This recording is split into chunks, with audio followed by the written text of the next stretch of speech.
আল্লাহ রসুল সাল্লাল্লাহু আলাইহি সাল্লাম বলছে ওই মেয়েটা জাহান্নামে যাবে। কেন?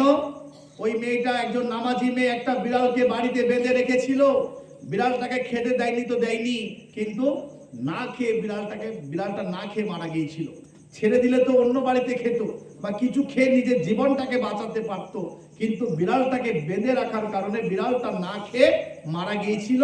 এর জন্য আল্লাহ রসুল সাল্লাল্লাহু আলাইহি সাল্লাম বলছে ওই মেয়েটা জাহান্নামে শাস্তি পাবে। আর একটা নোংরা মেয়ে দেহ ব্যবসা করত। একটা কুকুর মানে পানি পান করার জন্য হাঁপাচ্ছিল। তো একজন নোংরা মেয়ে দেহ ব্যবসা করে সেই মেয়েটা নিজের পায়ের চামড়ার মোজা কুয়ার মধ্যে ওড়নাতে বেঁধে কুয়ার মধ্যে ফেলে ওই কুয়া থেকে পানি তুলে ওই কুকুরটাকে পানি পান করিয়েছিল। আল্লাহ রসুল সাল্লাল্লাহু আলাইহি সাল্লাম বলছে ওই নোংরা মেয়েটা জান্নাতে যাবে। বলুন সুবহানাল্লাহ।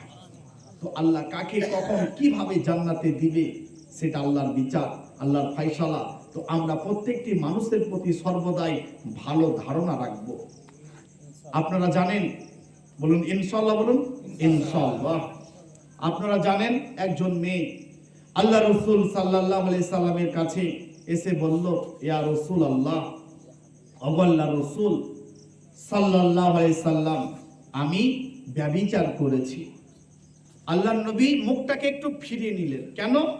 তুমি ব্যভিচার করেছো, তুমি আল্লাহর কাছে তওবা করো। আল্লাহর নবী কিন্তু এটাকে হাইলাইট করতে চাইলেন না, মানে তুমি যে ব্যভিচার করেছো তুমি আল্লাহর কাছে তওবা করো, আল্লাহ তোমাকে মাফ করে দিবে।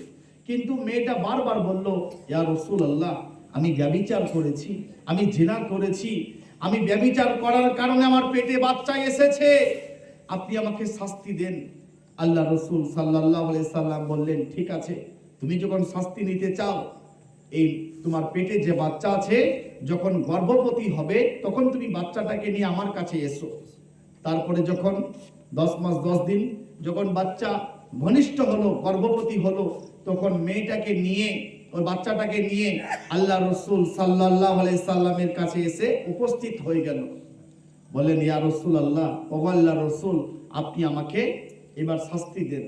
আল্লাহ রসুল সাল্লাল্লাহু আলাইহি সাল্লাম বললেন, ঠিক আছে, শাস্তি তো তুমি পাবে, কিন্তু এই বাচ্চা যখন নিজ হাতে যখন খাবার খেতে শিখবে, যখন দুধ খাওয়া বন্ধ করবে 2 বছর অথবা 2.5 বছর, যখন নিজ হাতে যখন খাবার খেতে শিখবে তখন তুমি আসবে।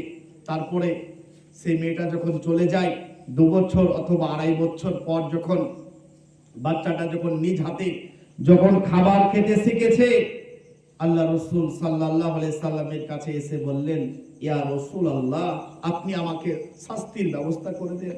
আমি দুনিয়াতে শাস্তি নিতে চাই, আমি আখিরাতে জাহান্নামের আগুনে জ্বলতে চাই না। আল্লাহ রসুল সাল্লাল্লাহু আলাইহি সাল্লাম বললেন, ঠিক আছে, এবার তুমি শাস্তি পাবে। আল্লাহ রসুল সাল্লাল্লাহু আলাইহি সাল্লাম সাহাবাদিকে আদেশ করলেন, বললেন, গর্ত করো। গর্ত করা হলো। মেয়েটাকে কোমর পর্যন্ত, মেয়েটাকে ওই গর্তর মধ্যে কোমর পর্যন্ত দাবিয়ে দেওয়া হলো এবং চারিদিক থেকে মানুষ দাঁড়িয়ে গেল আর তাদের হাতে পাথর।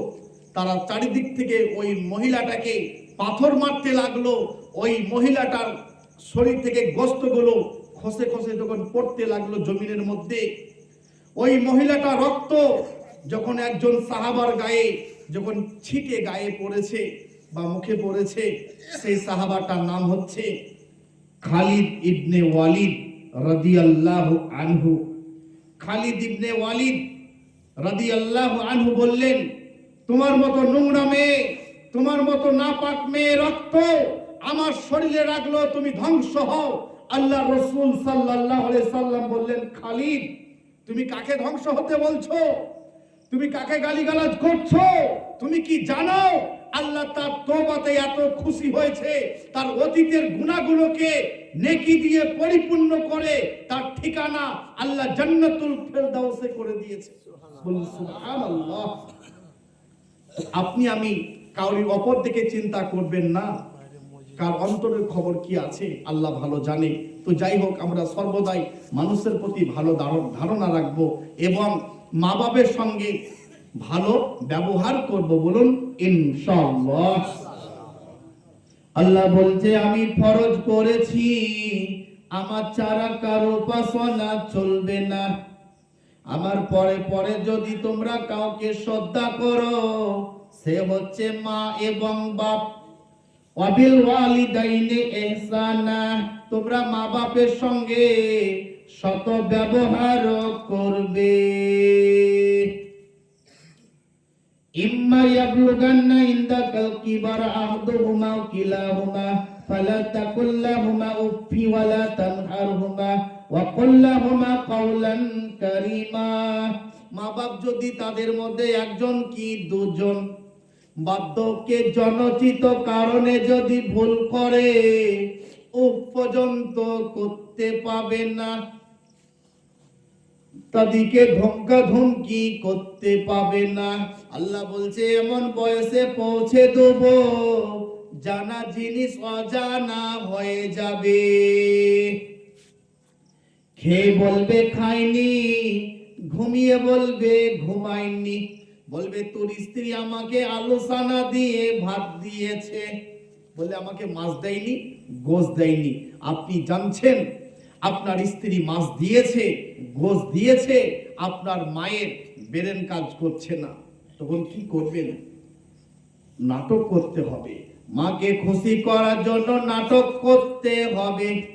স্ত্রীকে বলতে হবে তুমি যখন সকালবেলায় চা করবে, আমি তোমাকে নিচে করে ধমকাবো, তুমি কিছু মনে করবে না, আমার মা খুশি হবে।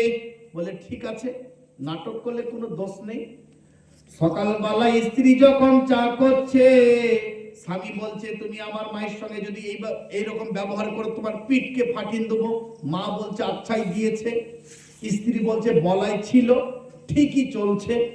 মাকে খুশি করার জন্য নাটক করতে হবে। মায়ের গায়ে যদি হাত তোলো তোমাকে জাহান্নামে যেতে হবে।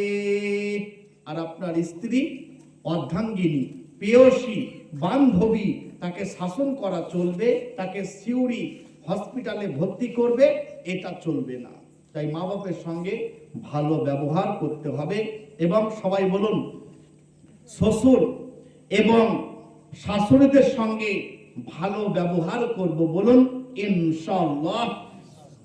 বিবি পেয়ে যে সুখ পেয়েছ, তাদের ঋণ কোনদিন শোধ করতে পারবে না।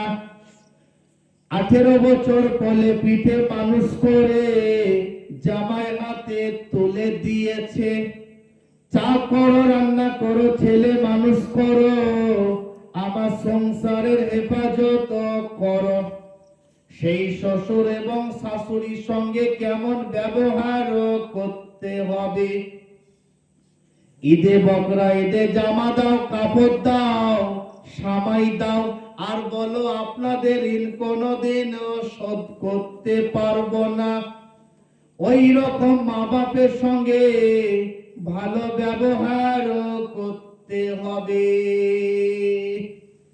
এখন তো ছেলেদের বিয়ে হচ্ছে বুঝলেন, আগে থেকে সব বুকিং করে রেখে দিচ্ছে, না কি বলছেন?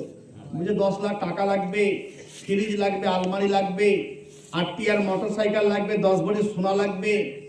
তো ফেরেশতারা তাদেরকে গিয়ার মারা করে মারবে বুঝলেন।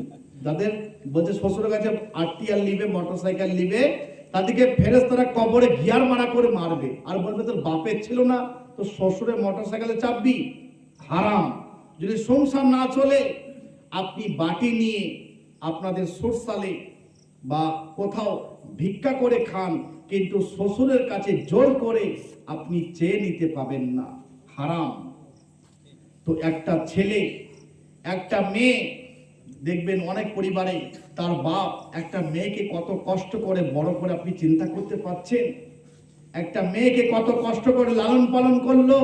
অনেক বাপ মেয়ের বিয়ে দেওয়ার চিন্তা করার জন্য অনেক বাপ আত্মহত্যা করে, নাকি বলছেন? বলে 5 লাখ টাকা কোথায় পাবো, 4 ভরি সোনা কোথায় পাবো, এতগুলো টাকা কোথায় পাবো।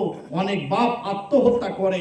অনেক মেয়ে বাপের এই কষ্ট দেখে অনেক মেয়ে পর্যন্ত হত্যা করে, মানে আত্মহত্যা করে। তো বিয়েতে কম কেন নেবেন? আরে কলিজার টুকরা মেয়ে আপনার হাতে তুলে দিচ্ছে, এর চাইতে দামি সম্পদ আর কি হতে পারে? সবকিছু ছেড়ে আপনার কাছে পড়ে আছে, তার বন্ধু বান্ধব, তার ভাই বোন সবকে ছেড়ে আপনার কাছে পড়ে আছে, বাপের কলিজার টুকরা আপনার হাতে তুলে দিয়েছে, তারপরে আপনি কেন বিয়েতে পণ নিবেন? তো যাই হোক, দুনিয়ার জীবন ধোঁকা, আজ চলছে কাল চলবে না, আজ আল্লাহ রেখেছে কালকে রাখবে না। মেয়েদের সবচাইতে জান্নাতে যাওয়া সবচাইতে সহজ। মেয়েরা যদি 4টে কাজ করে, মেয়েরা যদি 5 ওয়াক্ত নামাজ পড়ে, মেয়েরা যদি 30টা রমজানের রোজা রাখে, মেয়েরা যদি স্বামীর খেদমত করে, মেয়েরা যদি লজ্জাস্থানের হেফাজত করে, এই 4টি কাজ যদি মেয়েরা করে,